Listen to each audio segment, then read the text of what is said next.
ಇವತ್ತು ತುಂಬ ಸಂತೋಷದ ಗಳಿಗೆ. ಯಾಕೆ ಅಂತ ಹೇಳಿದ್ರೆ, ನನ್ನ ಸಹೋದ್ಯೋಗಿ ಮಿತ್ರ ಡಾಕ್ಟರ್ ಹೇಮಂತ್ ಕುಮಾರ್ ಅವರ ನಾನು ನೀನು ಮತ್ತು ಸ್ಕ್ರಿಜೋಫ್ರೇನಿಯಾ ಎನ್ನುವಂಥ ಹೆಸರಿನ ಕವನ ಸಂಕಲನ ಬಿಡುಗಡೆಯ ಭಾಗವಾಗಿ ನಾವೆಲ್ಲರೂ ಇಲ್ಲಿ ಸೇರಿದ್ವು. ತುಂಬ ಅರ್ಥಪೂರ್ಣವಾಗಿರ್ತಕ್ಕಂಥ ಚರ್ಚೆಗಳು, ಇಡೀ ದೇಶದಲ್ಲಿರ್ತಕ್ಕಂಥ ಪ್ರಜಾಪ್ರಭುತ್ವ ಇರ್ಬೋದು, ಹೆಣ್ಣಿನ ಅಸ್ತಿತ್ವ ಇರ್ಬೋದು, ಗಾಂಧಿಯ ಪ್ರಸ್ತುತತೆ ಇರ್ಬೋದು, ವಿಶೇಷವಾಗಿ ಮುಖ್ಯವಾಗಿ ಪುರಾಣ ಪಾತ್ರಗಳಲ್ಲಿ ತುಂಬ ಅವಮಾನಕ್ಕೆ ಮತ್ತು ಅಪಮಾನಕ್ಕೆ ಒಳಗಾಗಿರ್ತಕ್ಕಂಥ ಮತ್ತು ಅನ್ಯಾಯಕ್ಕೆ ಒಳಗಾಗಿರ್ತಕ್ಕಂಥ ಪಾತ್ರವಾಗಿರುವ ಏಕಲವ್ಯ ಇರ್ಬೋದು, ಈ ಥರದ ಎಲ್ಲ ವಿದ್ಯಮಾನಗಳನ್ನು ಒಟ್ಟು ಜೋಡಿಸಿಕೊಟ್ಟಂತೆ ಈ ಕಾರ್ಯಕ್ರಮ ಇತ್ತು. ಈ ಕಾರ್ಯಕ್ರಮದಲ್ಲಿ ವಿಶೇಷವಾಗಿ ಬೇರೆ ಬೇರೆ ರೀತಿಯಾದಂಥ ಚರ್ಚೆಗಳು ಏನು ನಡೆದವು, ಅದು ನಮ್ಮ ಸಾಹಿತ್ಯಾಸಕ್ತ ಬಳಗಕ್ಕೆ, ಚಿತ್ರದುರ್ಗ ಜಿಲ್ಲೆಯ ಸಾಹಿತ್ಯದ ಈ ಪರಿಸರಕ್ಕೆ ತುಂಬ ಉಪಯುಕ್ತವಾಗಿರ್ತಕ್ಕಂಥ ಸಂದರ್ಭ ಅಂತೇಳಿ ನಾನಾದರೂ ಭಾವಿಸ್ತೇನೆ.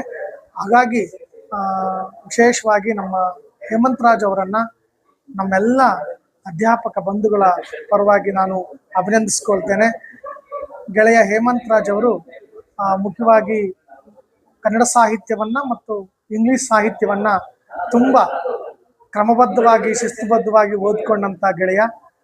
ಆ ಗೆಳೆಯನ ಮೂಲಕವಾಗಿ ಕನ್ನಡದ ಸಾಹಿತ್ಯ ಪ್ರಪಂಚಕ್ಕೆ ಅವ್ರದ್ದೇ ಆಗಿರ್ತಕ್ಕಂಥ ಕೊಡುಗೆ ನೀಡುವಂಥ ಕೃತಿಗಳು ಬರಲಿ ಅನ್ನುವಂಥ ಆಶಯವನ್ನು ವ್ಯಕ್ತಪಡಿಸ್ತೇನೆ. ಮುಖ್ಯವಾಗಿ ಚಿತ್ರದುರ್ಗ ನಗರದ ಸಾಹಿತ್ಯಾಸಕ್ತ ಬಂಧುಗಳೇನಿದ್ದಾರಲ್ಲ, ಅವರೆಲ್ಲರೂ ಕೂಡ ಈ ಕೃತಿಯನ್ನು ಓದೋದ್ರ ಮೂಲಕವಾಗಿ ಈ ಕೃತಿಯ ಒಳಗಿರ್ತಕ್ಕಂಥ ಹೂರಣವನ್ನು ಸವಿಬೇಕು ಅನ್ನುವಂಥ ಒಂದು ಮನವಿಯನ್ನು ಮಾಡ್ಕೊಳ್ತೇನೆ. ಯಾಕೆ ಅಂತ ಹೇಳಿದ್ರೆ, ಈ ನಿಜವಾಗ್ಲೂ ಕೂಡ ಒಬ್ಬ ಮನುಷ್ಯನ ಒಳಗಡೆ ಇರಬಹುದಾದಂಥ ಬೇರೆ ಬೇರೆ ರೀತಿಯಾದಂಥ ಅಭಿಪ್ರಾಯಗಳೇನಿದ್ದಾವೆ, ಭ್ರಮೆಗಳೇನಿದ್ದಾವೆ, ಪ್ರಶ್ನೆಗಳೇನಿದ್ದಾವೆ, ಉತ್ತರಗಳೇನಿದ್ದಾವೆ, ನೋವೇನಿದೆ, ನಲುವೇನಿದೆ, ದುಃಖ ದುಮ್ಮಾನಗಳೇನಿದ್ದಾವೆ, ಅವುಗಳೆಲ್ಲವನ್ನೂ ಕೂಡ ಇದರೊಳಗಡೆ ಜೋಡಿಸಿ ಕೊಡುವಂಥ ಕೆಲಸ ಏನು ಗೆಳೆಯ ಹೇಮಂತ್ ರಾಜ್ ಅವರು ಮಾಡಿದ್ದಾರೆ, ನಿಜವಾಗ್ಲೂ ಕೂಡ ಇದೊಂದು ಸಾರ್ಥಕವಾದಂಥ ಕೆಲಸ. ಈ ಕೆಲಸವನ್ನು ಅವರು ಈಗಾಗಲೇ ಎಂದೋ ಮಾಡಿರಬೇಕಾಗಿತ್ತು, ತಡವಾದರೂ ಕೂಡ ತುಂಬ ಒಳ್ಳೆಯ ಕೆಲಸವನ್ನು ಮಾಡಿದ್ದಾರೆ. ನಮ್ಮನ್ನು ಕೂಡ ಆ ಕಾರ್ಯಕ್ರಮದ ಭಾಗವಾಗಿಸಿಕೊಂಡಿದ್ದಾರೆ. ಹಾಗಾಗಿ ಮಗದೊಮ್ಮೆ ನನ್ನ ಕಾಲೇಜಿನ ಅಧ್ಯಾಪಕ ಬಂಧುಗಳ ಪರವಾಗಿ, ನನ್ನ ಗೆಳೆಯರ ಪರವಾಗಿ ಮತ್ತು ನಮ್ಮ ಇಲಾಖೆಯ ಪರವಾಗಿ ಅವರನ್ನು ಹೃತ್ಪೂರ್ವಕವಾಗಿ ಗೌರವಿಸ್ತೇನೆ, ಅಭಿನಂದಿಸ್ಕೊಳ್ತೇನೆ, ವಂದಿಸ್ಕೊಳ್ತೇನೆ. ಧನ್ಯವಾದಗಳು.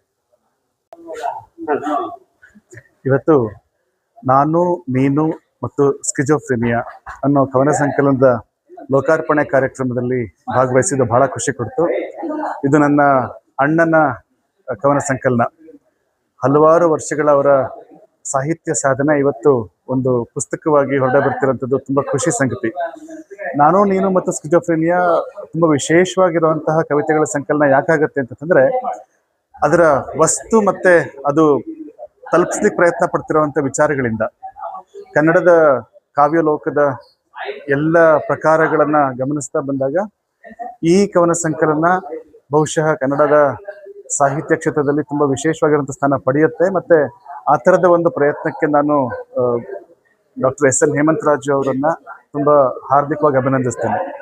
ಇಲ್ಲಿರುವಂಥ ಕವಿತೆಗಳಲ್ಲಿ ಕಾಣಿಸುವಂತಹ ಆ ನಾನು ಯಾವಾಗ ನೀನಾಗ್ತಾನೆ, ನಾನು ಮತ್ತು ನೀನು ಸಾಮಾಜಿಕವಾಗಿರುವಂತಹ, ಸಾಹಿತ್ಯಿಕವಾಗಿರುವಂತಹ, ಚಾರಿತ್ರಿಕವಾಗಿರುವಂತಹ, ಪೌರಾಣಿಕವಾಗಿರುವಂತಹ ಹಲವಾರು ಕ್ಯಾರೆಕ್ಟರ್ಸ್ಗಳನ್ನು ಮತ್ತು ಸಂದರ್ಭಗಳನ್ನು ಇವತ್ತಿನ ಕಾಲಮಾನಕ್ಕೆ ಮುಖಾಮುಖಿಯಾಗಿ ಮಾಡಿ ಅವರ ಮೂಲಕ ಕೇಳುವಂಥ ಪ್ರಶ್ನೆಗಳನ್ನು ಇದೆಲ್ಲ ಅವುಗಳು ಬಹುಶಃ ಇಡೀ ಕವನ ಸಂಕಲನವನ್ನು ಒಂದು ವಿಶೇಷ ಕವನ ಸಂಕಲನ ಆಗಿ ಮಾಡ್ತವೆ. ದಯವಿಟ್ಟು ತಾವೆಲ್ಲರೂ ಕೂಡ ಈ ಕವನ ಸಂಕಲನವನ್ನು ಓದಬೇಕು, ಮತ್ತು ಒಂದೊಂದೇ ಕವನಗಳನ್ನು ತಮ್ಮ ಒಳಗಡೆಗೆ ಇಳಿಸ್ಕೊಳ್ಳುವಂಥ ಪ್ರಯತ್ನವನ್ನು ಮಾಡಬೇಕು. ಎಲ್ಲರೂ ಈ ಸಂಕಲನವನ್ನು ಖರೀದಿ ಮಾಡಿ ಮತ್ತು ಇದನ್ನು ಓದಿ ಅಂತ ನಾನು ಈ ಮೂಲಕ ತಮ್ಮಲ್ಲಿ ಕೇಳ್ಕೊಳ್ತೇನೆ. ನನ್ನ ಹೆಸರು ಕಿರಣ್ ಕುಮಾರ್ ಅಂತ, ಓಪನ್ ಮೈಂಡ್ಸ್ ವರ್ಲ್ಡ್ ಸ್ಕೂಲ್ನ ಮ್ಯಾನೇಜಿಂಗ್ ಟ್ರಸ್ಟಿ, ಶಿವಮೊಗ್ಗ. ವಿಜ್ಞಾನವನ್ನ, ಮನೋವಿಜ್ಞಾನವನ್ನ ತಿರಸ್ಕರಿಸಿ ಆಧ್ಯಾತ್ಮದ ಜೊತೆಗೆ ತಾನು ಒಂದಾಗಿರುವಂತಹ ಸ್ಥಿತಿಯನ್ನ ಸ್ಕಿಜೋಫ್ರೇನಿಯಾ ಅಂತ ಕರೀತಾರೆ. ಯಾವುದು ಪ್ರಪಂಚಕ್ಕೆ ಹುಚ್ಚರು ಅಂತಂತ ಹೇಳಿ ಭಾವಿಸಲ್ಪಡ್ತಾ ಇದೆಯೋ, ಆ ಹುಚ್ಚುತನದಲ್ಲಿ ಆಧ್ಯಾತ್ಮಿಕತೆಯನ್ನ ಕಂಡಿರ್ತಕ್ಕಂಥ ಒಬ್ಬನ ಆಧ್ಯಾತ್ಮಿಕ ತುಡಿತ ಮತ್ತೆ ಅದರೊಂದಿಗೆ ತಾದಾತ್ಮ್ಯವನ್ನ ಈ ಒಂದು ಶೀರ್ಷಿಕೆ ಹೇಳ್ತಾ ಇದೆ. ಯಾವ ತರದ ರೂಪ? ನಾನು ನೀನು ಅಂತ ಅನ್ನೋದು ಒಂದು ಒಬ್ಬ ಯಾವುದೇ ವ್ಯಕ್ತಿ ಆಧ್ಯಾತ್ಮದೊಂದಿಗೆ ಒಬ್ಬ ವ್ಯಕ್ತಿ ಆಧ್ಯಾತ್ಮವನ್ನ ನೀನು ಅಂತ ಪರಿಗಣಿಸಿದ್ರೆ ಅವೆರಡರ ನಡುವಿನ ತಾದಾತ್ಮ್ಯವನ್ನ ಪ್ರಪಂಚ ಹೇಗೆ ನೋಡುತ್ತೆ ಅಂತನ್ನೋದಾದ್ರೆ ಅದು ಅದನ್ನ ಹುಚ್ಚುತನದ ಅಂತ ನೋಡಿದ್ರೆ ಅದು ವೈದ್ಯಕೀಯ ವಿಜ್ಞಾನದ ಮತ್ತೆ ಎಂಥದ್ದು ವಿಜ್ಞಾನದ ವಿಚಾರ ಆದ್ರೆ ಅವನಿಗೆ ಅದೊಂದು ಪ್ರಪಂಚ ಆಗಿರುತ್ತೆ. ಮನುಷ್ಯ ಪ್ರಪಂಚಗಳಲ್ಲಿ ಜೀವಿಸ್ತಾ ಇರ್ತಾನೆ, ಅನೇಕ ಪ್ರಪಂಚಗಳು ಅವನೊಳಗೆ ಇರುತ್ತೆ. ಒಂದು ಬಾಹ್ಯ ಪ್ರಪಂಚ, ಒಂದು ಆಂತರಿಕ ಪ್ರಪಂಚ ಇದೆಯಲ್ಲ. ಬಾಹ್ಯ ಪ್ರಪಂಚದ ಒಂದು ನಡೆ ಆದ್ರೆ ಆಂತರಿಕ ಪ್ರಪಂಚದ ಇನ್ನೊಂದು ನಡೆ. ಆಂತರಿಕ ಪ್ರಪಂಚ ಅತ್ಯಂತ ದೊಡ್ಡದು. ಇದನ್ನ ಸೈಕಾಲಜಿಸ್ಟ್ ತುಂಬಾ ಚೆನ್ನಾಗಿ ವಿವರಿಸ್ತಾರೆ. ಸಂಕನ್ ಐಸ್ಬರ್ಗ್ ಅಂತ ಕರೀತಾರೆ. ಮುಳುಗಿರತಕ್ಕಂತಹ ಮಂಜುಗಡ್ಡೆ ಬಹಳಷ್ಟು ಪ್ರಮಾಣ ಕೆಳಗಡೆ ಇರುತ್ತೆ, ನಮ್ಮ ಕಣ್ಣಿಗೆ ತೋರ್ಪಡಿಕೆ ಇರೋದು ಮೇಲ್ಭಾಗದಲ್ಲಿ ಇರ್ತಕ್ಕಂಥದ್ದು. ಇದೆಲ್ಲನ್ನ ಸಮೀಕರಿಸಿ ನಾನು ನೀನು ಮತ್ತು ಸ್ಕಿಜೋಫ್ರೇನಿಯಾ ಅಂತಕ್ಕಂಥ ಶೀರ್ಷಿಕೆ ಆಗಿದೆ. ಗೂಗಲ್ ಅಲ್ಲಿ ಹುಡುಕ್ತಾರೆ ಅಂತ ಹೇಳಿದೆ. ಬಹಳಷ್ಟು ಬಾರಿ ಅರ್ಥ ಇದೆಯಲ್ಲ, ಅದು ತುಂಬಾ ಅರ್ಥಗಳು. ಅದು ನಾನು ನೀನು ಅಂದ್ರೆ ಅಥವಾ ನಾನು ಮತ್ತು ನೀನು ಹೆಂಗೆ ಜೀವನ ಮಾಡ್ತಾ ಇದೀವಿ ಅನ್ನೋದು ಒಂದು ಅರ್ಥ. ಕೆಳಗಿನ ಅರ್ಥ ಕೆಲವರಿಗೆ ಹುಡುಕುತ್ತೆ. ಹಾಗೆ ಹೌದು ಹೌದು ಹೌದು ಹೌದು ಹೌದು ಅದ್ರ ಬಗ್ಗೆ ಸರ್, ಈಗ ಇಬ್ಬರು ವ್ಯಕ್ತಿಗಳ ನಡುವಿನ ಒಂದು ಆತ್ಮದ ಸಂಬಂಧ ಇರುತ್ತಲ್ಲ, ಅದು ಎಷ್ಟು ಬಾರಿ ಇಬ್ಬರನ್ನ ಪರಿಭಾವಿಸ್ತಾರೆ. ಈಗ ಒಬ್ಬ ವ್ಯಕ್ತಿ ನಮ್ಮ ಜೊತೆಗಿದ್ದಾನೆ ಅಂತ ಹೇಳಿದ್ರೆ ಅದು ದೈಹಿಕವಾಗಿರ್ತಾನೆ. ಒಬ್ಬ ವ್ಯಕ್ತಿ ಮಾನಸಿಕವಾಗಿ ನಮ್ಗೆ ತುಂಬಾ ಹತ್ತಿರ ಆಗಿದ್ದಾರೆ ಅಂತಂದಾಗ ಅವರ ಅನುಪಸ್ಥಿತಿನಲ್ಲೂ ಕೂಡ ಅವ್ರು ನಮ್ಮ ಪಕ್ಕದಲ್ಲೇ ಇರ್ತಾರೆ. ಅವರ ಧ್ವನಿ ನಮಗೆ ಕೇಳಿಸ್ತಾ ಇರುತ್ತೆ, ಅವರ ಭಾವ ನಮ್ಮ ಕಣ್ಮುಂದೆ ಬರ್ತಾ ಇರುತ್ತೆ.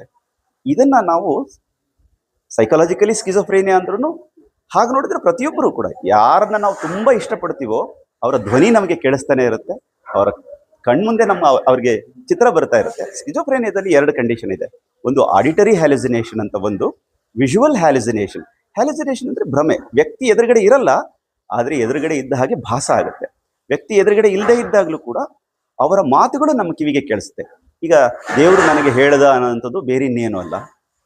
ತುಂಬಾ ಇನ್ನಿಲ್ಲದಂತೆ ಪ್ರೀತಿಸುವ ಒಬ್ಬ ವ್ಯಕ್ತಿ ತಾನು ಪ್ರೀತಿಸುವ ವ್ಯಕ್ತಿಯನ್ನ ಸದಾ ಹೀಗೆ ಭಾವಿಸ್ತಾ ಇರ್ತಾನೆ. ಇದಕ್ಕಿಂತ ಭಿನ್ನವಾದ್ದು ಈ ಪ್ರಪಂಚದಲ್ಲಿ ಏನೂ ಇಲ್ಲ. ಪ್ರಪಂಚ ನಮ್ಮನ್ನು ಹೇಗೆ ನೋಡುತ್ತೆ ಅಂತಕ್ಕಂಥದ್ದು ಒಂದು ರೀತಿ ಆದ್ರೆ, ನಾವು ಪ್ರಪಂಚದಲ್ಲಿ ನಮಗೆ ಇಷ್ಟವಾದವರ ಜೊತೆಗೆ ಹೇಗಿದ್ದೀವಿ ಅಂತ ಅನ್ನೋದು ಇನ್ನೊಂದು. ಈ ಬಾಂಧವ್ಯಗಳನ್ನು ಹೇಳಲಿಕ್ಕೆ ಪದಗಳು ನಿಜವಾಗ್ಲೂ ಸಮರ್ಪಕ ಆಗಿರಲ್ಲ. ವಿಶೇಷವಾದ ನುಡಿಗಟ್ಟುಗಳು, ವಿಶೇಷವಾಗಿರ್ತಕ್ಕಂಥ ಪ್ರತಿಮೆಗಳನ್ನ ಹಿಡಿಯುವ ಮೂಲಕ, ಅವುಗಳ ಮೂಲಕ ಈ ಒಂದು ಭಾವನೆಯನ್ನ ಹಿಡಿಯಕ್ಕೆ ಅಂತ ಒಂದು ಪ್ರಯತ್ನ ಮಾಡಿದೆ.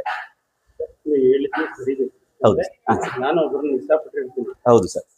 ಅವನು ತುಂಬಾ ಇವನು ತುಂಬಾ ಇರ್ತಾನೆ. ಇದರಲ್ಲಿ ಇವ್ರಿಬ್ರು ಯಾರು ಅನ್ನೋದನ್ನ ನೀವು 3 ಇದರಲ್ಲಿ ಕೊಟ್ಟಿದ್ದೀವಿ. ಹೌದು ಹೌದು. ನಾನು ನೀನು ಅನ್ನೋ ವಿಚಾರದಲ್ಲಿ ನಾನು ಸರ್ ಯಾರು ಯಾವ ರೀತಿಯಾಗಿ ಬರುತ್ತೆ ಅಂತ ಸರ್. ಈಗ ನಾನು ಅಂತಕ್ಕಂಥವನು ಯಾವುದೇ ಒಬ್ಬ ವ್ಯಕ್ತಿ, ನೀನು ಅಂತಕ್ಕಂಥವನು ಅವನು ಪ್ರೀತಿಸುವಂತಹ ವ್ಯಕ್ತಿ. ಸ್ಕಿಜೋಫ್ರೇನಿಯಾ ಅಂದ್ರೆ ಅವರಿಬ್ಬರ ಬಾಂಧವ್ಯವನ್ನ ಅರ್ಥ ಮಾಡಿಕೊಳ್ಳಲು ಸೋತು ಅವನನ್ನು ಹುಚ್ಚ ಅಂತ ಪರಿಗಣಿಸುವ ಪ್ರಪಂಚ. ಈ 3ರ ಸಮ್ಮಿಳನ ಸರ್. ಈ 3ರನ್ನ ಒಂದು ಸರಳ ರೇಖೆಯಲ್ಲಿ ಹಿಡಿಯೋ ಪ್ರಯತ್ನ. ಜನರಿಗೆ ಯಾವ ರೀತಿಯಾಗಿ ಅರ್ಥೈಸೋದಕ್ಕೆ ಹೇಳ್ತೀವಿ? ಸರ್, ಒಂದು ಕಾವ್ಯವನ್ನ ಓದ್ಲಿಕ್ಕೆ ಒಂದು ಸಿದ್ಧತೆ ಬೇಕಾಗುತ್ತೆ ಸರ್. ಸರಳವಾಗಿ ಓದಿದ ತಕ್ಷಣ ಅರ್ಥ ಆಗುವುದು ಒಂದು ರೀತಿ ಆದ್ರೆ, ಕಾವ್ಯವನ್ನು ಓದಲು ಒಂದು ರೀತಿಯ ಸಿದ್ಧತೆ ಬೇಕಾಗುತ್ತೆ. ಈ ಕಾರಣಕ್ಕೋಸ್ಕರ ವಚನಕಾರರಲ್ಲಿರ್ತಕ್ಕಂಥ ಅನುಭವದ ತಾದಾತ್ಮ್ಯವೇನಿದೆಯಲ್ಲ, ಅದು ಖಂಡಿತವಾಗಿ ನಮಗೆ ಈ ಹೊಸ ಓದಿಗೆ ತೆರೆದುಕೊಳ್ಳಕ್ಕೆ ಸಹಾಯ ಮಾಡುತ್ತೆ. ಅಕ್ಕಮಹಾದೇವಿ ಚನ್ನಮಲ್ಲಿಕಾರ್ಜುನನ್ನ ಭಾವಿಸಿದ ವಿಧಾನ ಹೇಗಿತ್ತು ಅಂತಂದ್ರೆ, ಖಂಡಿತವಾಗಿಯೂ ಕೂಡ ಅದು ಅವರಿಬ್ಬರನ್ನ ಒಂದು ಮಾಡುವಿಕೆಯ ಒಂದು ಗುಣ ಆಗಿದೆ. ಅದನ್ನ ಬಾಹ್ಯ ಪ್ರಪಂಚ ಹೇಗೆ ನೋಡುತ್ತೆ ಅಂತ ಅನ್ನೋದು ನಮಗೆ ಗೊತ್ತೇ ಇದೆ ಸರ್. ಯಾಕಂದ್ರೆ ನಾನು ಏನಕ್ಕೆ ಕೇಳಿದ್ರೆ ಅದೇ ಉದ್ದೇಶ. ಖಂಡಿತ ಸರ್. ಹೌದು, ದೇವರ ಸ್ವರೂಪ ತಂಗಿ ರೂಪದಲ್ಲಿ ಅವ್ರು ಕಾಣ್ತಾ ಇದ್ದಾರೆ. ಹೌದು ಹೌದು. ಚೆನ್ನಾಗಿ ಕಾಣ್ತಾ ಇರೋದು ಅವ್ರ ಜೊತೆ ಒಟ್ಟಿಗೆ ಇರುವಂತ ಸಂದರ್ಭದಲ್ಲಿ ಪ್ರತಿಯೊಂದು ಅವ್ರು ಬೇರೆ ರೀತಿಯಲ್ಲಿ ಅರ್ಥೈಸ್ಕೊಳ್ತಾರೆ. ಏನ್ ಅರ್ಥ ಸರ್? ಸರ್, ನಾವು ಏನೋ ಅದು ಒಂದು ಅರ್ಥ ಆದ್ರೆ ಪ್ರಪಂಚ ನಮ್ಮನ್ನು ನೋಡುವುದು ಇನ್ನೊಂದು ಅರ್ಥ. ಪ್ರತಿಯೊಬ್ಬ ವ್ಯಕ್ತಿಯು ಕೂಡ ತನ್ನ ಮಿತಿಯಲ್ಲಿ ಪ್ರಪಂಚವನ್ನ ಅರ್ಥ ಮಾಡ್ಕೊಳಕ್ ಹೋಗ್ತಾನೆ ಸರ್. ಹಾಗೇನೆ ಸಂಬಂಧಗಳನ್ನು ಅರ್ಥ ಮಾಡ್ಕೊಳ್ತೀವಿ. ಯಾರು ಇರ್ತಾರೆ ನಮ್ಮ ಜೊತೆಗೆ ಅಂತ ಅನ್ನೋದು ಹೇಗೆ ಡಿಸೈಡ್ ಆಗುತ್ತೆ ಅಂದ್ರೆ, ನಮ್ಮ ಮಾನಸಿಕ ಆಲೋಚನೆಗಳು ಹೇಗಿರ್ತವೆ ಅನ್ನೋದ್ರ ಆಧಾರದ ಮೇಲೆ ನಾವು ಇನ್ನೊಬ್ಬರನ್ನ ಅರ್ಥ ಮಾಡ್ಕೊಳ್ಳೋಕೆ ಪ್ರಯತ್ನ ಮಾಡ್ತಾ ಇರ್ತೀವಿ. ಎಲ್ಲಿ ಈ ಪ್ರಪಂಚ ಇದನ್ನ ಅರ್ಥ ಮಾಡ್ಕೊಳ್ಳೋಕೆ ಸೋಲುತ್ತೆ, ಅಂತ ಕಡೆಗಳಲ್ಲಿ ಈ ತರದ್ದು ಒಂದು ಸ್ಥಿತಿ ಬರುತ್ತೆ. ಇನ್ನೊಂದು ಅದಕ್ಕೆ ವಿರುದ್ಧವಾಗಿ ತಾನು ಯಾವ ಸಂಬಂಧವನ್ನು ಹೊಂದಿದ್ದೀನಿ ಅಂತ ಹೇಳಿಕ್ಕೆ ಪ್ರಪಂಚಕ್ಕೆ ಹೇಳಲಿಕ್ಕೆ ಸೋಲ್ತಾನೋ ಅವಾಗೆಲ್ಲವನ್ನೂ ಕೂಡ ಆ ವ್ಯಕ್ತಿಯ ಸ್ಥಿತಿ ಈ ಸ್ಕಿಜೋಫ್ರೇನಿಯಾನ ಹೊಂದಿರತಕ್ಕಂಥ ವ್ಯಕ್ತಿಯ ಸ್ಥಿತಿ ತರನೇ ಆಗಿರುತ್ತೆ ಅದು. ನಾನು ನೀನು ಮತ್ತು ಸ್ಕಿಜೋಫ್ರೇನಿಯಾ ಕವನ ಸಂಕಲನದ ಬಿಡುಗಡೆಗೆ ಬಹಳ ಆತ್ಮವಾಗಿ ಪ್ರೀತಿಯಿಂದ ಭಾಗವಹಿಸಿದ್ದೇವೆ. ಕಾರಣ ನಮ್ಮ ಹೇಮಂತ್ ರಾಜ್ ಅವರದ್ದು ಏನು ಗಜಗರ್ಭ ಅಂತ ಕರಿತೀವಲ್ಲ, 30 ವರ್ಷಗಳ ಕಾಯಿಕೆಯ ನಂತರ ಅಷ್ಟನ್ನ ಹೆಕ್ಕಿ ತೆಗೆದು ಅತ್ಯುತ್ತಮವಾದದನ್ನ ಒಂದು ಪುಸ್ತಕ ರೂಪದಲ್ಲಿ ಅವ್ರು ಪ್ರಕಟಗೊಳಿಸಿದ್ದು ಬಹಳ ಸಂತೋಷ ಆಗ್ತಕ್ಕಂಥ ಕೃತಿ. ಕಾವ್ಯಗಳು ಬೇರೆ ಬೇರೆ ಇದೆ. ದೃಶ್ಯ ಕಾವ್ಯ, ಗದ್ಯ ಕಾವ್ಯ, ಪದ್ಯ ಕಾವ್ಯ, ಸಿನಿಮಾನೂ ಒಂದು ಕಾವ್ಯನೇ. ಅದು ಅಕಿರಾ ಕುರೋಸಾವಾ ಒಂದು ಅಥವಾ ಸತ್ಯಜಿತ್ ರೇ ಯಾವ್ದಾರ ಒಂದು ಸಿನಿಮಾ ನೋಡಿದ್ರೆ ಅದ್ಭುತವಾಗಿ ನಮ್ಮ ಹತ್ರ ಅನಾವರಣಗೊಳ್ಳುತ್ತದೆ. ಸೊ ಆ ಥರದ ಅದನ್ನು ದೃಶ್ಯ ಕಾವ್ಯ. ಈ ಥರದ ಕಾವ್ಯಗಳೆಲ್ಲ ಬೇರೆ ಇದ್ದಾವೆ.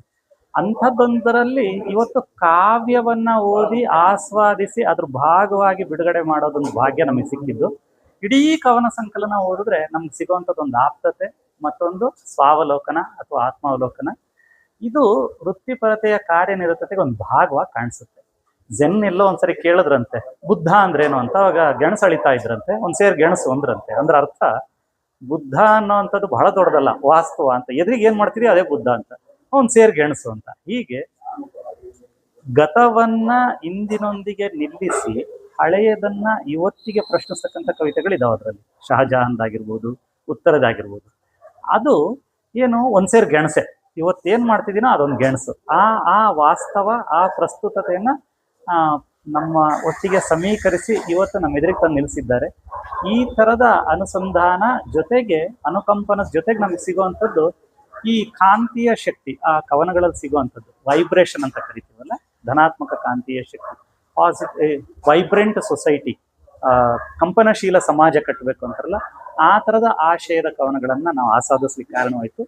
ಅದಕ್ಕೆ ಹೇಮಂತ್ ರಾಜ್ ಅವರಿಗೆ ನಾನು ಅಭಿನಂದಿಸ್ತಾ, ಚಿತ್ರದುರ್ಗದ ನೆಲದಲ್ಲಿ ಆ ಥರದೊಂದು ಕವನ ಸಂಕಲನಕ್ಕೆ ನಾವು ಸಾಕ್ಷಿಯಾಗ್ಲಿಕ್ಕೆ ಕಾರಣಕರ್ತರಾಗ್ಲಿಕ್ಕೆ ಸಹಾಯ ಮಾಡಿದ ಎಲ್ರಿಗೂ ಧನ್ಯವಾದ ಅರ್ಪಿಸಿ ನಾನು ಮಾತು